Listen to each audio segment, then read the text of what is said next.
Olá, meu querido aluno! Agora nós vamos estudar o trabalho de uma força mecânica. Venha comigo para esse incrível mundo da ciência.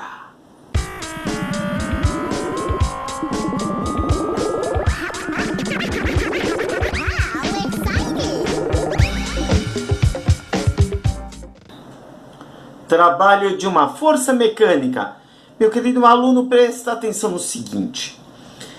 Imagina você pegando um carrinho e empurrando esse carrinho. Suponha que esse carrinho está vazio. Você não tem que fazer uma força para poder empurrar esse carrinho vazio? Mas se ele está vazio, é tranquilo.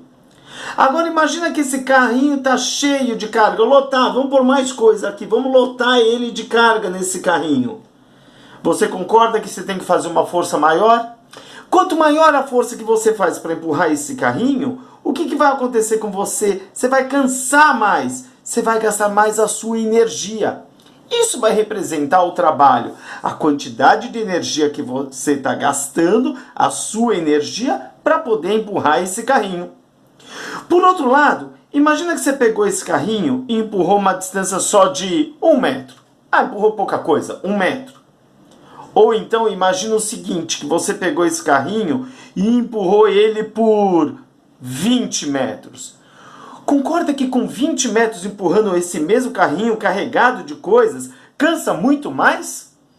Ou seja, cansar muito mais, gastou mais a energia do seu corpo. Portanto, você realizou um maior trabalho. Trabalho concluindo depende da força que você faz e do deslocamento que você faz. Por isso que trabalho é dado pela formulinha F vezes D, força vezes deslocamento. Lembrando só da matéria de dinâmica, a segunda lei de Newton, que força é igual a massa vezes aceleração, ok? Força é unidade de medida em newtons. Distância, unidade de medida em metros. Então, distância em metros, força em newtons. E é por isso que o trabalho é dado na unidade de medida joule. Bom, mas tem um detalhezinho. Então, trabalho é o quanto de energia você gastou para realizar alguma coisa, para fazer uma força por um deslocamento. Mas tem uma condição para que esse trabalho aconteça. Essa força tem que estar necessariamente paralela ao deslocamento. Força paralela ao deslocamento. Se essa força não estiver paralela ao deslocamento, eu não vou considerar como sendo trabalho. Então, o que eu vou ter que fazer aqui nessa situação? Olha só, imagina a situação onde você está fazendo uma força, puxando um fio para arrastar esse bloco, inclinada em relação à horizontal, em relação ao seu deslocamento. Então, você vai ter que pegar essa força e fazer uma projeção na horizontal. Olha só o que foi feito aqui. Eu não vou me interessar por essa força inclinada. Eu vou querer a força na direção do deslocamento. Esse pedacinho.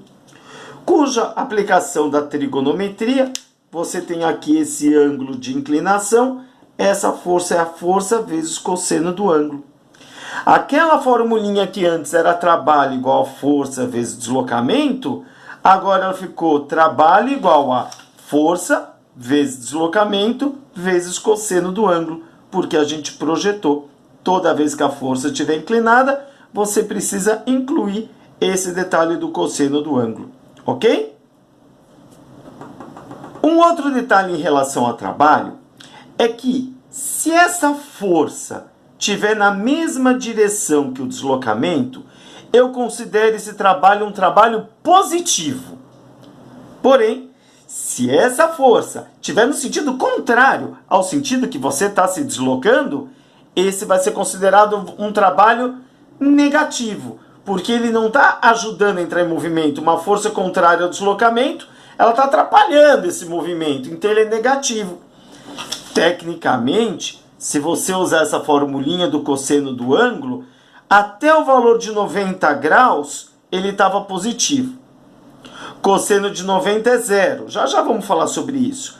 Mas se ele passar de 90 graus e essa força for contrária, o próprio valor de cosseno de algum ângulo entre 90 e 180, ele é um número negativo. Então, força no mesmo sentido do deslocamento, velocidade para cá, força para o mesmo lado, trabalho positivo. Velocidade para cá, mas se a força estiver no sentido contrário, o trabalho fica negativo. Vou dar um exemplo diferente desses dois aqui para mostrar como um trabalho pode ser negativo. Espera aí, não vai embora. Olha só, trabalho da força de atrito. A força de atrito é justamente uma força que está no sentido contrário ao deslocamento. Olha aqui o herói da nossa história puxando essa caixinha, fazendo um deslocamento para essa direção. Então a velocidade de deslocamento vem para cá, para essa direção, para a direita. O atrito está no sentido contrário, contrário à velocidade. Trabalho continua sendo força vezes deslocamento. Olha, vamos relembrar aqui, trabalho é força vezes deslocamento. Mas como ele está no sentido contrário ao deslocamento, esse trabalho eu vou considerar negativo. Ah, professor, mas não poderia pensar em relação ao ângulo? Poderia também. Em relação ao ângulo, ele foi exatamente para o sentido contrário a essa direção original. Ele girou 180 graus. E o cosseno de um ângulo de 180 graus, o cosseno desse ângulo, quando ele for 180 graus, ele vale menos 1. Então, ao invés de você ter que fazer a conta com o cosseno para colocar o menos 1, eu já deixei negativo o trabalho da força de atrito, porque eu já sei que ele é contrário ao movimento. Bom, às vezes você vai precisar calcular o valor da força de atrito. Aí você vai ter que voltar na aula de dinâmica que fala de força de atrito e lembrar que força de atrito é a força normal vezes o coeficiente de atrito μ. Aí você tem que voltar a estudar a parte das leis da dinâmica, ok? Ah, pegando ainda essa ideia que trabalha força vezes deslocamento, eu disse agora há pouco que a força tem que ser necessariamente paralela ao deslocamento. Então, isso vai valer em todas as situações. Mas esse caso aqui é o trabalho da força normal. Essa força normal aqui que eu usava para calcular o atrito. A normal, a palavra normal significa perpendicular, 90 graus. Quer dizer que essa força normal está formando um ângulo de 90 graus em relação a esse deslocamento. Ele se desloca para cá, a velocidade dele para cá. Olha aqui o deslocamento. Só que a normal está formando ângulo de 90 graus com esse deslocamento. Se essa normal forma um ângulo de 90 graus, ela não está na direção do deslocamento, nem a favor, nem contra. É por isso que o trabalho da normal vale 0. Se você pegar aquela formulinha antes do F vezes D vezes cosseno, agora essa força forma um ângulo de 90 graus. Eu estou falando de cosseno de 90 graus. E cosseno de 90 graus vale 0. É por isso, então, que o trabalho da normal vai ser sempre 0. F vezes D vezes 0. Ok? Existe uma situação particular que o trabalho da normal não vai ser 0. Nessa situação é quando eu tenho uma pessoa, por exemplo, dentro da cabine de um elevador. Nessa situação, ela tem a força normal atuando sobre a pessoa, o chão atuando sobre a pessoa, e aí vai depender do deslocamento, se ele está subindo ou descendo. Então, se ele estiver subindo, sim, vai ter normal. É a normal vezes o deslocamento que a cabine do elevador fez. Se a normal estiver no mesmo sentido de deslocamento, vai ser um trabalho positivo. Se a normal estiver no sentido contrário ao deslocamento, esse é um trabalho negativo. Ok? Agora eu vou falar do trabalho da força resultante centrípeta. A força resultante centrípeta, ela sempre aponta na direção do centro numa trajetória circular. Então, força centrípeta na direção do centro. Mas a velocidade, ela forma um ângulo de 90 graus em relação à força centrípeta. Uou! De novo, trabalho é força vezes deslocamento vezes cosseno do ângulo. Novamente é 90 graus. E eu já sei que cosseno de 90 graus, ele vale 0. Sendo assim, se o cosseno de 90 vale 0, o trabalho vai ser gerado por uma força centrípeta também vai ser 0. Sempre vai valer 0, porque sempre a centrípeta é 90 graus com o deslocamento, com a velocidade. Peso é sempre uma força vertical para baixo. Nesse exemplo, eu estou me deslocando na direção horizontal. Quer dizer que a minha velocidade está nesse sentido horizontal aqui. Então, minha caixinha está se deslocando aqui na horizontal. Mas o peso está vertical para baixo. Entre o deslocamento e o meu peso, esse ângulo novamente ele vale 90 graus. Mais uma vez, se entre a força e o deslocamento o ângulo é de 90 graus, o trabalho ele vale 0. Ok? Agora nós vamos ver o que acontece quando for um trabalho na vertical ou trabalho num plano inclinado. Vamos lá. Trabalho da força-peso num deslocamento vertical. Tudo depende se um objeto está subindo ou descendo. Vamos lembrar que a força agora em questão é a minha força-peso. Para quem não lembra como calcula peso, peso é massa vezes a aceleração da gravidade. Volta lá na matéria de dinâmica, comenta. Tem um videozinho que fala sobre peso igual a massa vezes gravidade. Então, temos aqui o nosso fortalhão segurando esse halteres, e esse halteres tem um peso para baixo. Quando ele solta, quando ele larga esse halteres que ele cai, esse peso está realizando um trabalho. Esse peso faz um trabalho porque ele tem uma força e ele está deslocando uma altura. Olha só, essa daqui é a altura que ele deslocou para baixo. Então, se ele deslocou para baixo, eu tenho uma força-peso e o deslocamento que é a altura. Lembra que trabalho de uma força era a força vezes o deslocamento? Peso, o peso representa a minha força. Onde tem força, eu troco por peso. E o meu deslocamento é a altura. Onde tem altura, onde tem o deslocamento, perdão, eu troco pela altura. Portanto, o trabalho do peso é peso vezes altura. É o mesmo que falar força vezes deslocamento. Mas tem um detalhe. Quando ele está descendo, repara que o sentido da força-peso, o sentido da força, é o mesmo sentido do deslocamento, da velocidade de deslocamento. Olha só, velocidade para baixo, peso para baixo. Por isso que quando um objeto desce, esse é um trabalho positivo.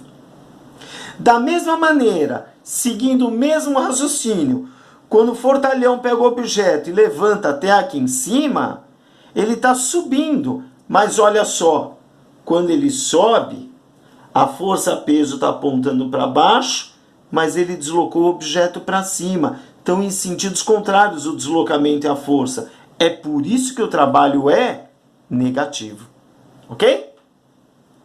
Com tantos trabalhos atuando sobre um objeto, eu tenho um trabalho resultante. Que a conta não é complicada, não. O trabalho resultante é simplesmente a soma de todos os trabalhos de cada força que atua sobre o objeto. Olha só esse objeto. Ele está subindo. Aqui ele diz que está acelerando para cima, mas eu vou considerar assim. O seu deslocamento, sua velocidade para cima. Eu tenho aqui uma força puxando ele para cima. Eu tenho atrito. Eu tenho peso, sempre peso vertical para baixo. E eu tenho a normal. Lembrando que a palavra normal significa perpendicular, 90 graus. A normal formando 90 graus com o deslocamento com o piso. Bom, vamos devagar. Então, o trabalho resultante é o trabalho da força F, é o trabalho do peso, é o trabalho da força de atrito, é o trabalho da normal. Vou somar tudo isso daqui.